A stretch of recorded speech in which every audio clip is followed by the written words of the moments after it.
बिस्मिल्लाहिर्रहमानिर्रहीम।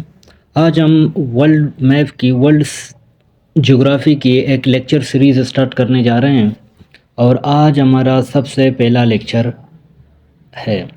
तो आज हम जर्नली अर्थ के बारे में एक जर्नल ओवरव्यू देते हैं। तो इसके बाद हम उसको डीपली स्टडी करेंगे। तो सबसे पहले हम जानेंगे कि अर्थ हमारे पास हमारे सोलर सिस्टम सन के एक प्लैनेट है जिसके अपने एक नेचुरल सैटेलाइट है जिसे हम मून कहते हैं और खुद ये सन की एक प्लैनेट है। तो हमारे अर्थ एज अ प्लैनेट इसको हम डिवाइड करते हैं दो हिस्सों में, लैंड में यानी खुश्की और आबी एरिया जिसे हम ओशियन कहते हैं। तो हमारे पास ocean area of the earth की टोटल एरिया को अगर हम देखें तो वो 1% जो हिस्सा है अर्थ के वो हमारे पास ओशियन हैं, जबकि 29% हमारे पास वो लैंड हैं। तो आज हम इसी दोनों पोर्शनों को, ओशियन को भी देखेंगे और हमारे पास लैंड एरिया यानी 29% जो एरिया था उसको हम भी देखेंगे। तो आज हम सबसे पहले ओशियन पोर्शन करेंगे। तो हमारे पास जो 71% एरिया था उसको एक्चुअली चार ओशियन, चार वाटर बॉडी में डिवाइड करते हैं। तो सबसे पहला जो वाटर बॉडी है जिसे हम पैसिफिक ओशियन कहते हैं, जो दुनिया का सबसे बड़ा ओशियन है। इसके बाद जो दूसरे नंबर पे सबसे बड़ा ओशियन है जिसे हम आर्कटिक ओशियन एटलांटिक ओशियन कहते हैं, जो चार कंटिनेंट के बीच में मौजूद है, north America, south America, Africa and Europe. इन चारों के बीच में मौजूद हमारे पास इस शेप का एक ओशियन है जिसे हम एटलांटिक ओशियन कहते हैं और ये दुनिया का दूसरा सबसे बड़ा ओशियन है। और तीसरा सबसे बड़ा ओशियन हमारे पास इंडियन ओशियन है। इंडियन ओशियन जो हमारे पास तीन कंटिनेंट के दरमियान में मौजूद है, जिसमें हमारे पास एशियन कंटिनेंट है, ऑस्ट्रेलियन कंटिनेंट है, इसके अलावा अफ्रीकन कंटिनेंट है। इन तीनों के बीच में एक ओशियन है जिसे इंडियन ओशियन कहते हैं और ये हमारे पास तीसरे नंबर पर सबसे बड़ा ओशियन है।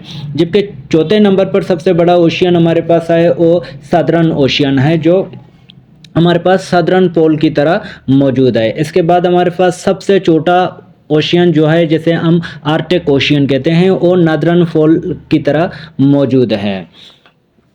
तो ये हो गए हमारे पास ओशियन बॉडी या ओशियन पार्ट ऑफ द अर्थ, जो 71% थे और उनको हम लोगों ने पांच ओशियन या पांच वाटर बॉडी में डिवाइड किया। सबसे पहले पैसिफिक ओशियन था, इसके बाद हमारे पास दूसरे नंबर पे एटलांटिक ओशियन था, तीसरे नंबर पे हमारे पास इंडियन ओशियन था, चौथे नंबर पे सदर्न ओशियन था एंड पांचवें नंबर पे हमारे पास आर्कटिक ओशियन था।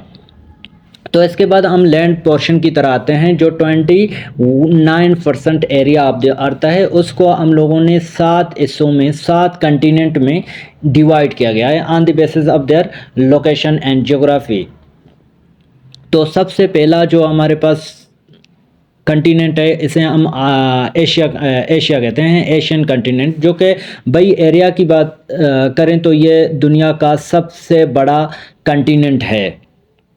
तो सबसे बड़ा कंटिनेंट भाई area first of all Asia है और सबसे दूसरे नंबर पर सबसे बड़ा कंटिनेंट हमारे पास अफ्रीका है। अफ्रीकन कंटिनेंट दूसरे नंबर पर सबसे बड़ा कंटिनेंट है।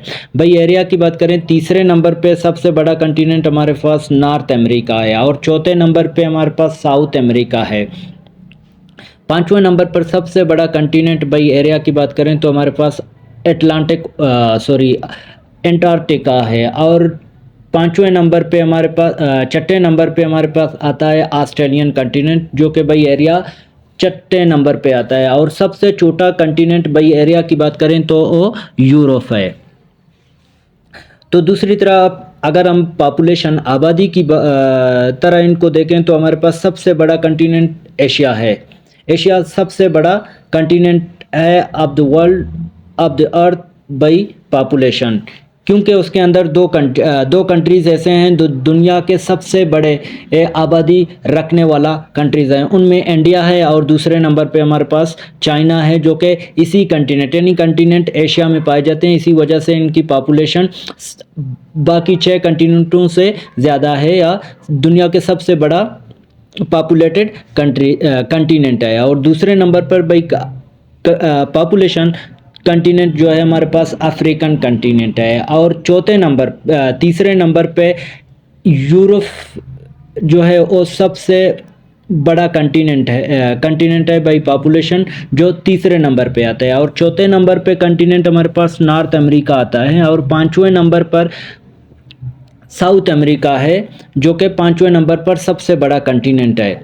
और छठे नंबर पे हमारे पास ऑस्ट्रेलियन कंटिनेंट आता है, जो छठे नंबर पे आता है। इसके बाद जो हमारे पास लास्टली जो सबसे छोटा कंटिनेंट है भाई पॉपुलेशन, तो हमारे पास एंटार्क्टिका है। को समराइज करते हैं, तो आज हम लोगों ने सबसे पहले अर्थ उठाया और देखा कि अर्थ हमारे पास हमारे सोलर सिस्टम सन के एक प्लैनेट है, जिसका अपना एक नेचुरल सैटेलाइट है, जिसे हम मून कहते हैं।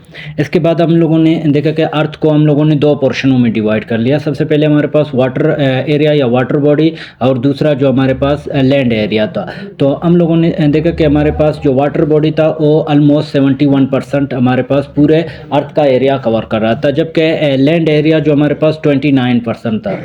तो हम लोगों ने 71% यानी वाटर बॉडी को 5 हिस्सों में डिवाइड कर लिया। तो सबसे पहले हमारे पास जो सबसे बड़ा वाटर बॉडी या सबसे बड़ा ओशियन जो हमारे पास था वो पैसिफिक ओशियन था। इसके बाद हम लोगों ने अटलांटिक ओशियन, जो कि दूसरे नंबर पे था। तीसरे नंबर पे हमारे पास इंडियन ओशियन था। चौथे नंबर पे हमारे पास सदर्न ओशियन था। एंड पांचवा या सबसे छोटा ओशियन जो हमारे पास आर्कटिक ओशियन था, जो नदरन पोल में मौजूद था।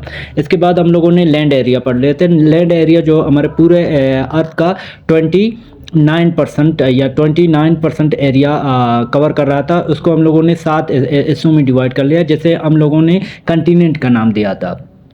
इसके बाद हम लोगों ने सबसे बड़ा कंटिनेंट जो भाई एरिया था हमारे पास एशिया था। दूसरे नंबर पे अफ्रीका था। तीसरे नंबर पे नॉर्थ अमेरिका। एंड चौथे नंबर पे हमारे पास साउथ अमेरिका था। जबकि पांचवें नंबर पे हमारे पास अटलांटिक ओशियन भाई एरिया था। एंड छठे नंबर पे हमारे पास ऑस्ट्रेलियन कंटिनेंट था। एंड सातवें नंबर पर यह सबसे छोटा भाई एरिया जो कंटिनेंट था वो हमारे पास यूरोप था।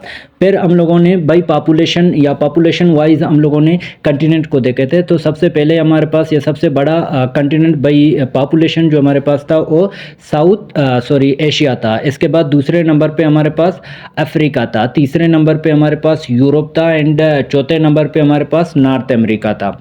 जबकि पाँचवें नंबर पे हमारे पास साउथ अमेरिका। एंड छठे नंबर पे हमारे पास ऑस्ट्रेलिया था। एंड सबसे छोटा कंटिनेंट बाई पॉपुलेशन जो हमारे पास एंटार्क्टिका था।